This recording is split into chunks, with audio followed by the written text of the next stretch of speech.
Hey listeners, thank you for joining me today. My name is Kay, and this is Dark Tales from the Road.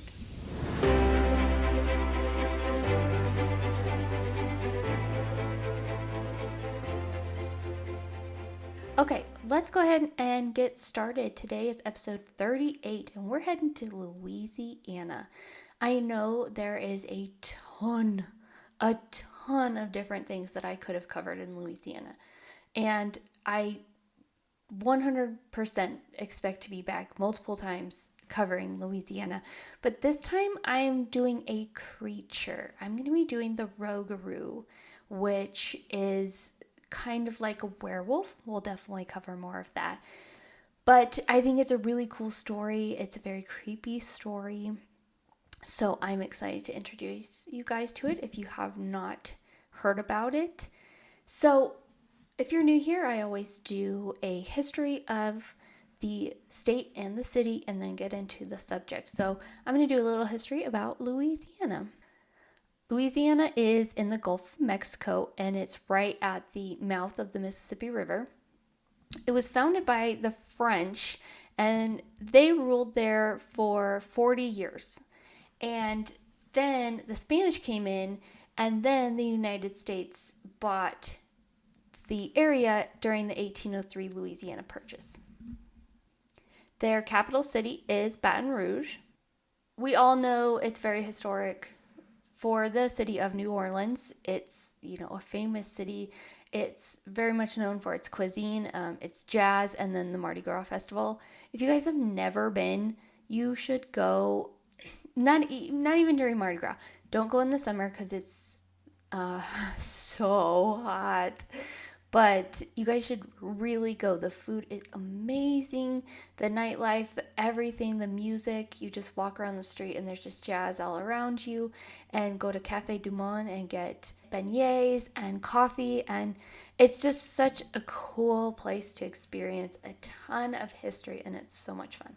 I definitely recommend you guys going.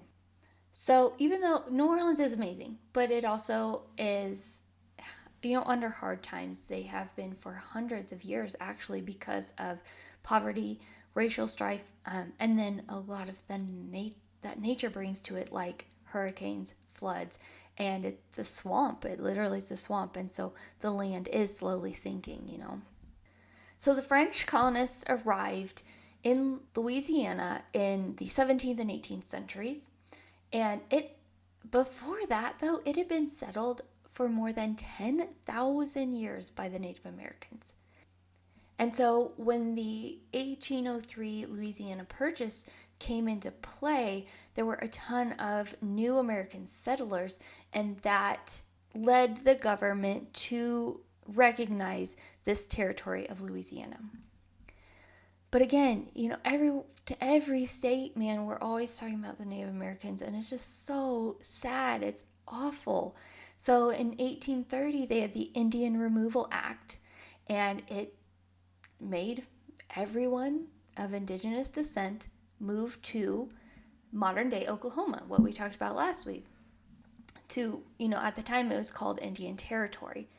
And so a lot of them did not leave. They were actually forcibly removed, and that is what accumulated into the Trail of Tears, which, like I said last week, more than 3,000 indigenous people died then. A man named René Robert Cavelier de la Salle, sorry, it's French. He was a French explorer. He came into the area of the Mississippi River in Louisiana, and he named it Louisiana after King Louis XV, which is King Louis XVI's father, and he was the one during the French Revolution. I looked it up because I was like, the 15th? I thought it was the 16th, and so I had to compare that. So 1715 is when the French officially had settled in what is called Natchitoches. It's the craziest spelling for how it actually is said. It's spelled Natchoches, and it is pronounced Natchitoches. So then, so that was 1715 is when the settlement started. And then in 1718, a man named Jean-Baptiste Lemoyne, we're going to call him Jean-Baptiste because he has a very long name and I didn't practice it. He was Canadian, and he is known as the father of Louisiana because he founded New Orleans. So then 1723, a little further down, it was officially a French colony, and New Orleans became the capital of that colony. And so French came in troves, the 18th and 19th century, it was huge. And then following that, a lot of German and French Canadian immigrants came into an area known as the Acadians, which we'll talk about in a second. So there was also the 7-Year War that came between France and England in the 1700s. And France had put out there that they would give Louisiana to Spain so that Spain would help them fight the British. Spain completely rejected it. No. But then they found out that England was creating this alliance between the different countries and then eventually attacked Spain. So then 1762, King Louis XV of France, he again tried to offer Louisiana. So then Charles III of Spain created this treaty with King Louis XV, known as the Treaty of Fontainebleau. If I said that right. So because of this, France was really hoping this would help Spain to end the conflict with the British and keep the Louisiana territory out of the hands of the British. A lot accumulated. I didn't want to go way into detail with the history because I really could have. But eventually, England and the Spanish, they came together, and the English recognized that Spanish owned that area, which was known as the Treaty of Paris in 1763. So when the Spanish came in, they didn't populate or get into that area as fast as like the French and other immigrants had. They were still allowing a ton of French settlers to come in, and they were like totally chill about it. They would just let them, let them maintain their customs and their language and just kind of cool with everything. Then came the Louisiana Purchase, and it was like decades of this back and forth between France, England, and Spain to control Northern American territory, especially the Mississippi River, due to, all of its trade routes that it could create. And so 1790, there was this incident that actually created a very short war between the U.S. and France. So Napoleon Bonaparte, he forced Spain to return Louisiana to France. That was in 1803 because of that short war there.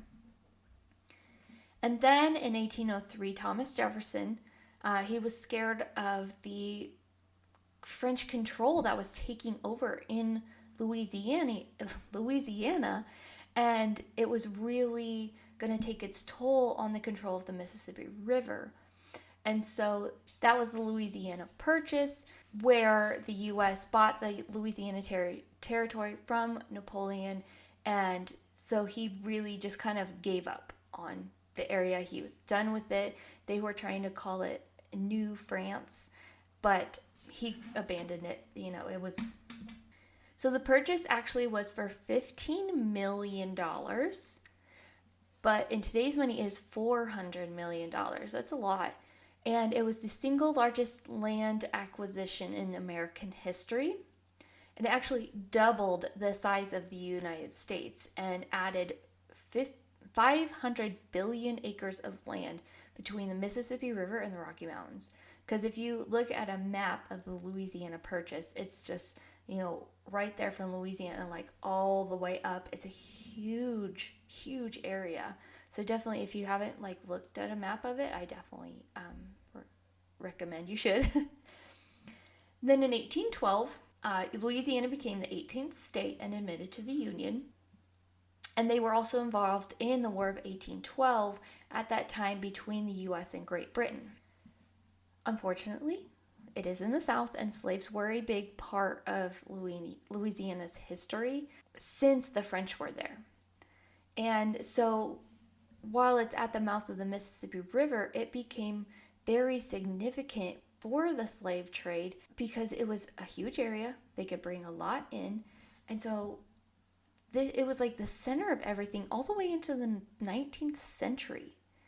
And before the Civil War started, slaves actually made up half of the state's population. Just ugh. So kind of going back just a little bit. In 1790, in a French colony called Domingo, sure, they had a massive slave uprising. And that actually is what formed the area of where Haiti is today. And a lot of the plantation owners in Haiti, they escaped to New Orleans with all their slaves. And so with that being pushed in also in the 1800s, the city's population was rampant and it was doubling. And then when all those Haitian slaves were together, in 1811 was a slave revolt, and more than 500 Louisiana slaves killed their captors. But they were eventually slaughtered by the military because of it, but it was very significant. So going back again to the 1700s, just a different view of when Spain ruled, the slaves were actually allowed to earn money. So they could sell things and actually buy their family's freedom. And so there was a large population of free former slaves. Then in the early 19th century, all the way until the Civil War, New Orleans actually had one of the largest populations of free slaves in the South. And some were actually very wealthy. Some were extremely well educated. And it says they settled in a New Orleans suburb called Treme, Treme with a thing. Yeah, if you guys know how to say that correctly. So then the Civil War came. President Abraham Lincoln is elected, and he's promising to abolish slavery. Louisiana then became the sixth state to secede from the Union in 1861. New Orleans was a huge part of the Civil War because of its manufacturing, and it supplied a lot of the Confederate troops, and more than 60,000 Louisianians served in the Confederate Army. Before the end of the Civil War, around 1864, was the passage of the 14th Amendment.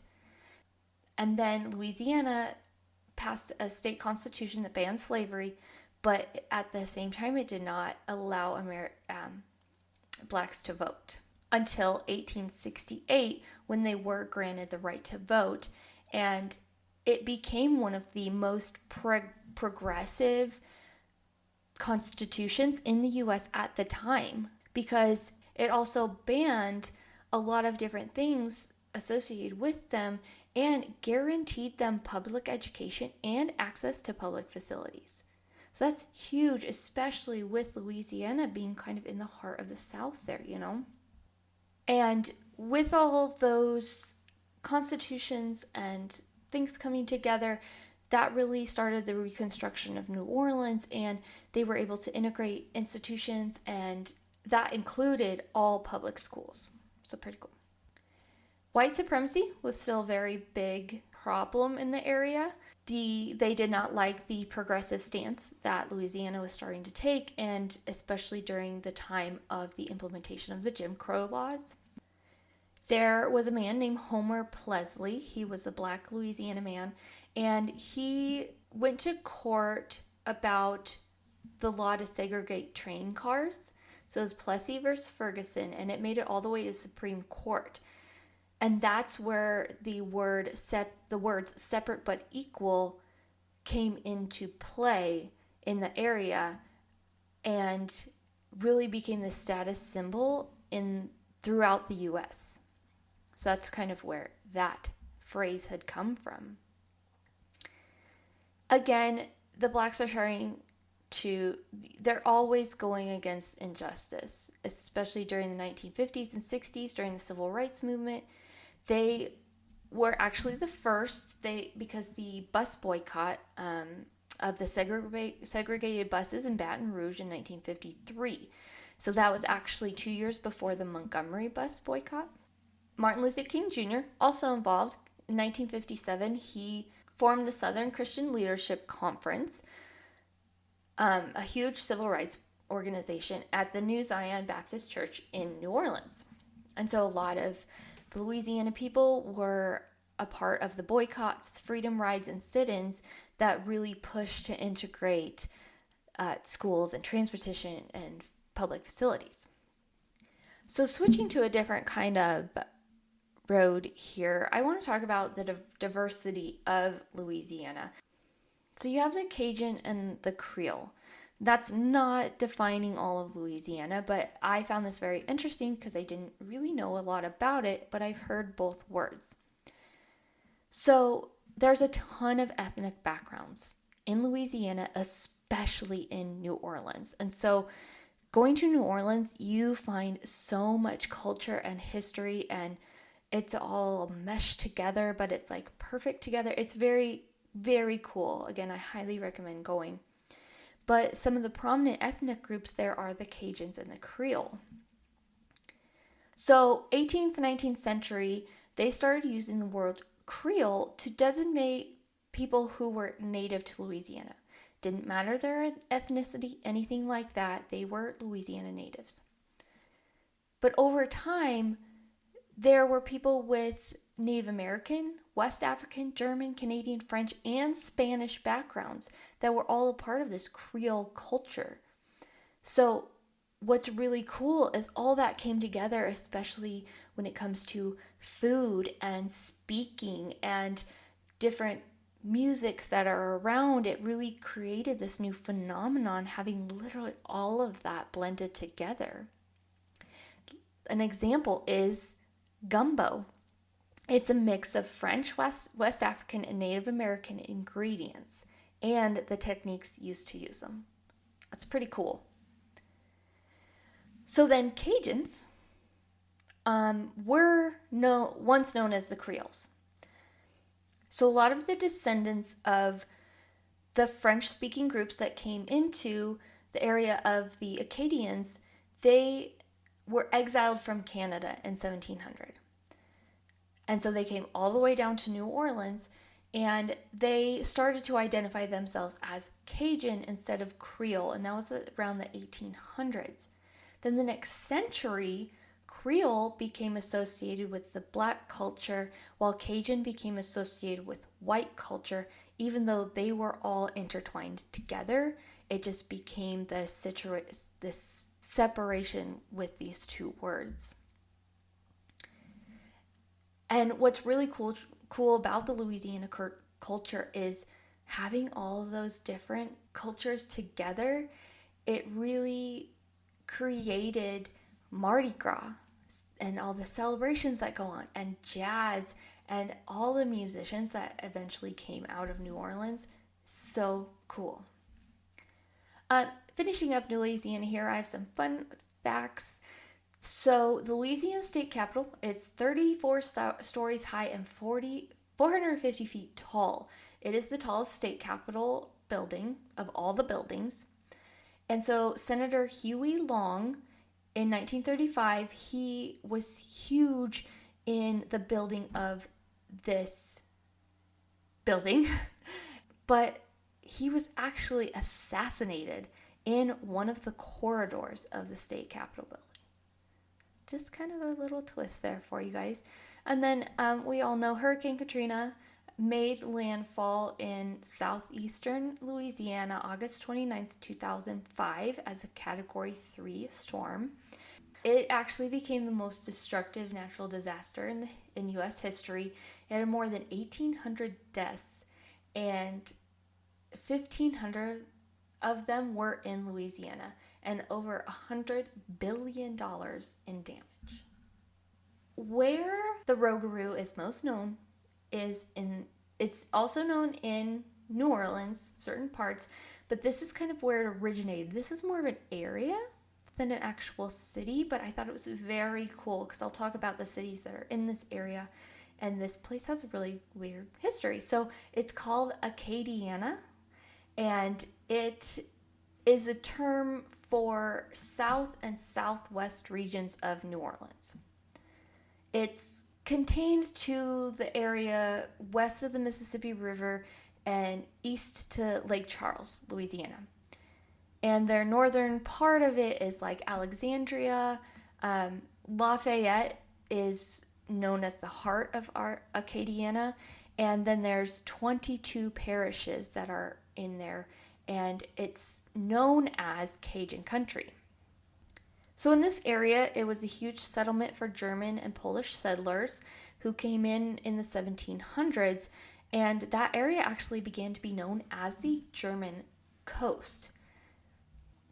The name Acadiana is from the word Acadian, which refers to the people who fled from France in the 1600s because they wanted religious and cultural freedom.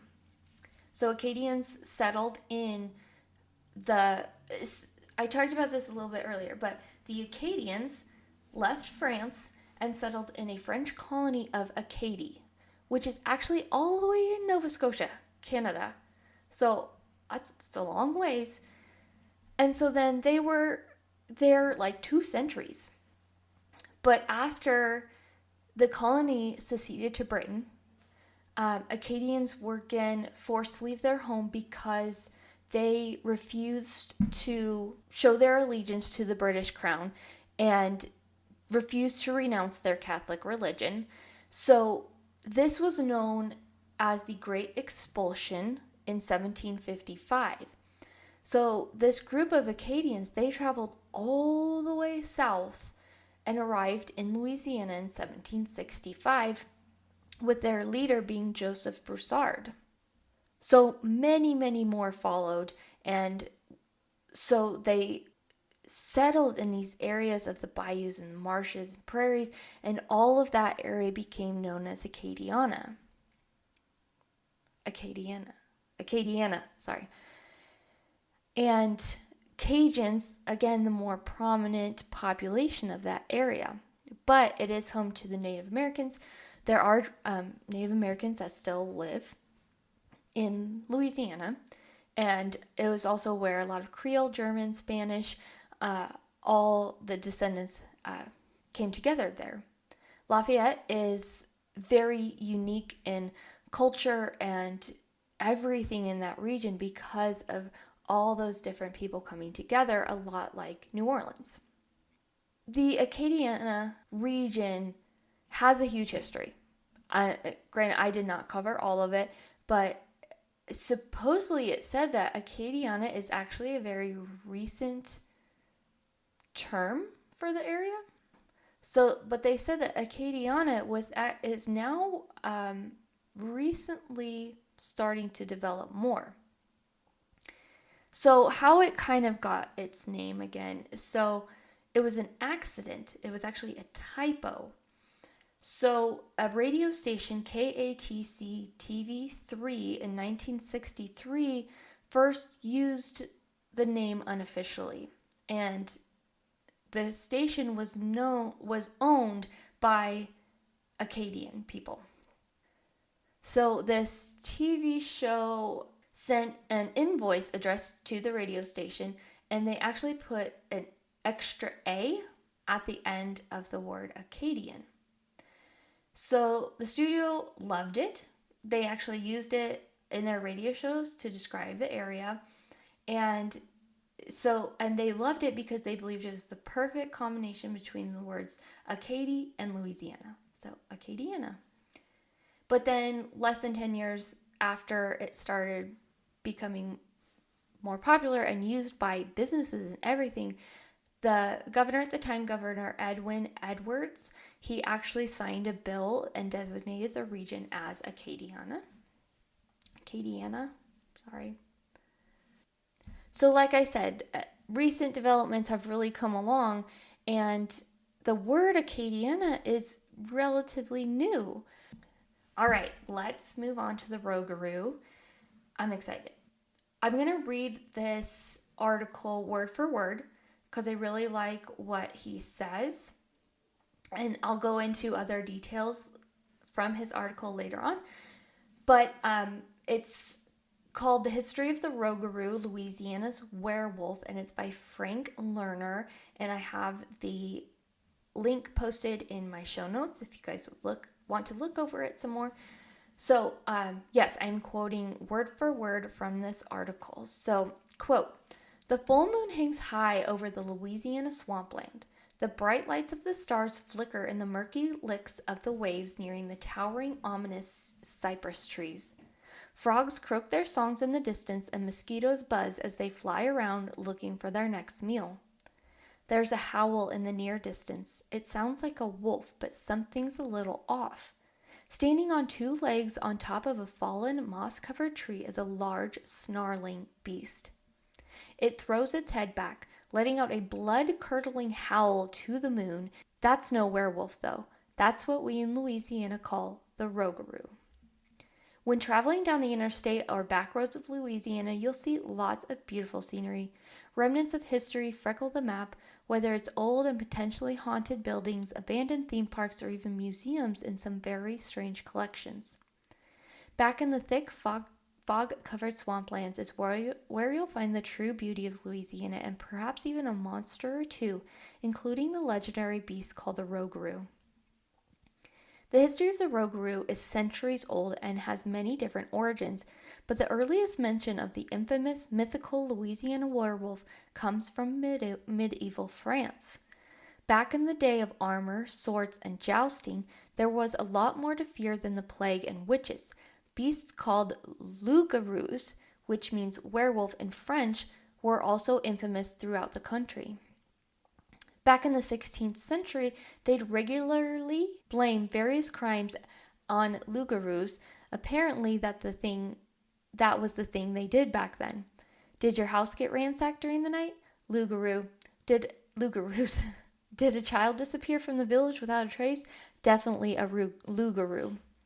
Personally, I'd never heard about something terrible and say, yep, that's definitely the work of a werewolf. Case closed. This was one interesting problem that they had to deal with centuries ago, making that morning commute not seem so bad, right? The villagers would capture people they believed to be a loups-garous and then hold a public trial. Usually they'd find someone in the woods or someone in the village who was just acting strange.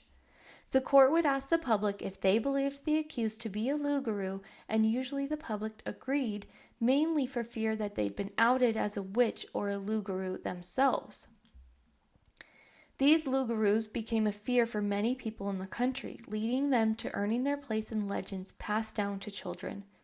The French Catholics claimed that you would be turned into a loups-garous if you did not follow the rules of Lent for 7 consecutive years. There's also a story that was told to kids that if they didn't do what their parents asked, a loups-garous would come and steal them away in the middle of the night. When many of the French migrated to Canada and then southern United States, they took the legend of the loups-garous with them. Since the migration, many of the legends began to change to match the times and dialect. Since Cajun dialect is the mix of French and English and well known for changing words completely to roll off the tongue easier, the name of the beast changed from loups-garou to Rougarou. It's also spelled a lot of different ways. In the swamps within the greater New Orleans area, the Acadiana is where this beast has come to live. He might even be neighbors with the Honey Island swamp monster, which is also known as Louisiana's Bigfoot of the swamp. Cajun legend says that the beast hunts down Catholics who don't follow the rules of Lent, which is similar to the telling of the old French stories. Another telling of the story says that the Rougarou is under a 101-day curse unless the affected person can transfer the curse to another human being. This curse usually comes from a local witch, sometimes a voodoo priestess.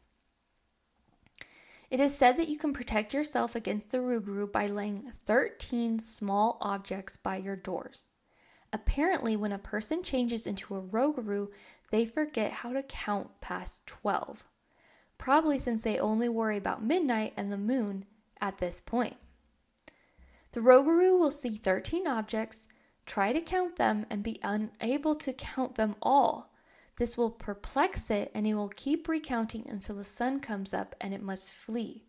I'm not making this up. Despite the fact that it was originally a legend, there are still claimed sightings of the Rougarou to this day, though it has died off a bit in the past decades. The beast is also a hit in pop culture here in Louisiana. There's an actual Rougarou festival in Huma every year, and Audubon Zoo in New Orleans has a Rougarou exhibit, which includes a statue of the creature in all its swampy glory. The New Orleans Pelicans had originally thought about changing their names from the Hornets to the Rougarous at one point. End quote.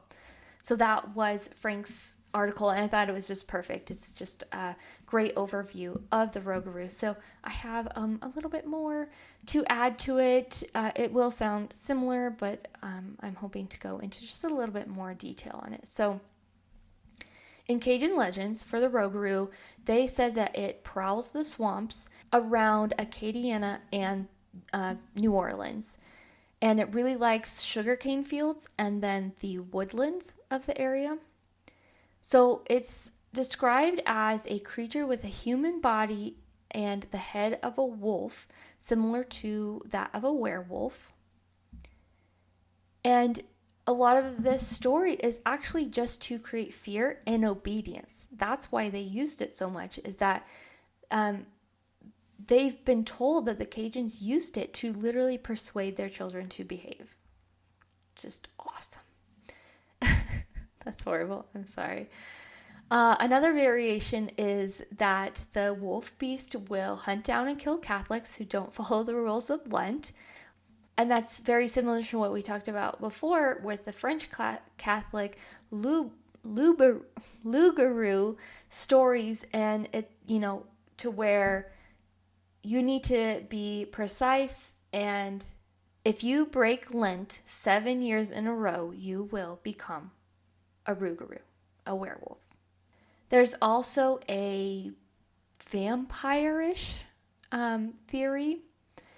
So again, it's the spell for 101 days, and so the curse is only transferred from person to person when the Rougarou draws the human's blood. So during the day, they would turn back into human form, but be very sickly and unwell. And they don't tell anyone what's going on. They're very sick, unwell, and they refuse to tell anyone because they are in fear of being killed by anyone if they found out that they were a Rougarou. There's also one about a rabbit, that a Rougarou is portrayed as a rabbit from times of witchcraft. It's also said that only a witch can make a Rougarou, either by turning it into a wolf or by cursing them with lycanthropy, which is werewolf.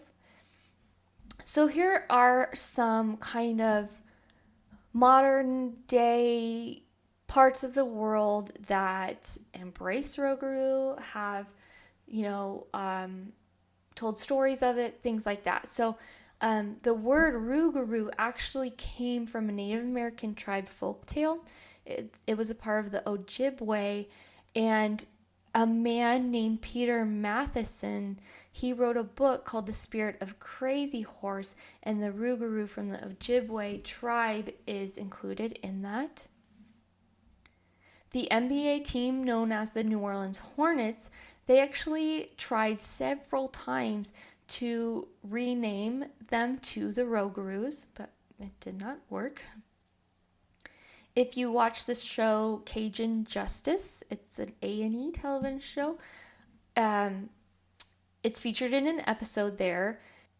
It's also big on the History Channel in their series called Cryptids, the Swamp Beast. And it's been known to be mutilating and killing animals, perhaps humans in southern Louisiana. Some locals attribute to attacks of Rougarou. It's also in episode 6 of Swamp Mysteries, where they discuss the legend around it and how they believe that it was hunting pets.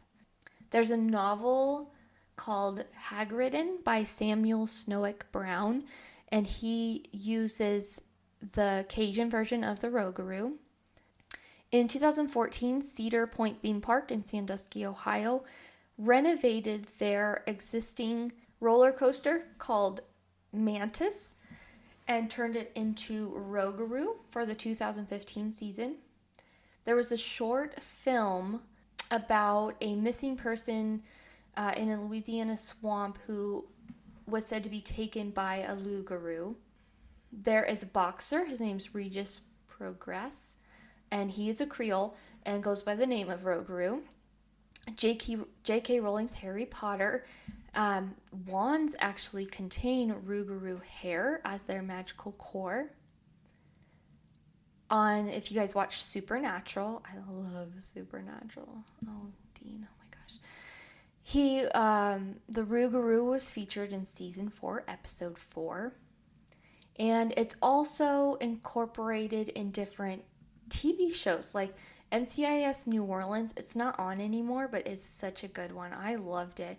And it was an episode where the victim was killed and there was a possible sighting of a Rougarou around it. So there's also a novel called Empire of Wild by Cherie Dimeline, and it is inspired by the story of Rougarou and werewolf-like creatures.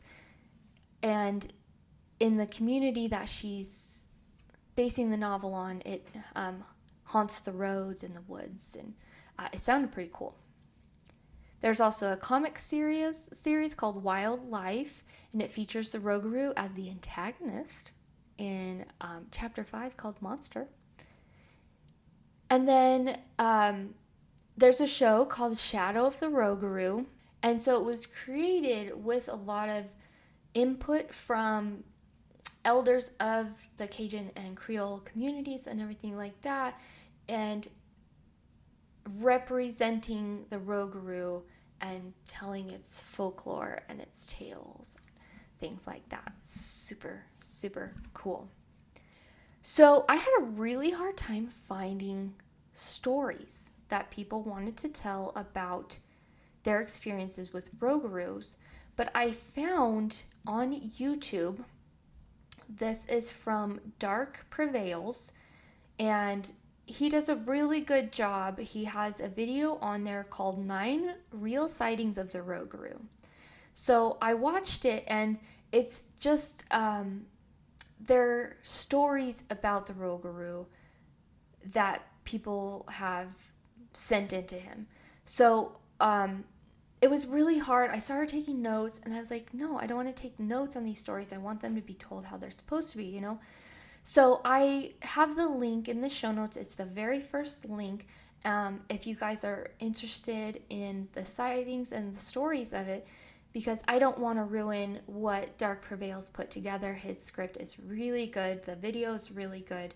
And so I highly recommend you guys go check that out instead of me trying to retell these amazing stories. So that's all I have for the Rougarou today. So you guys better be good.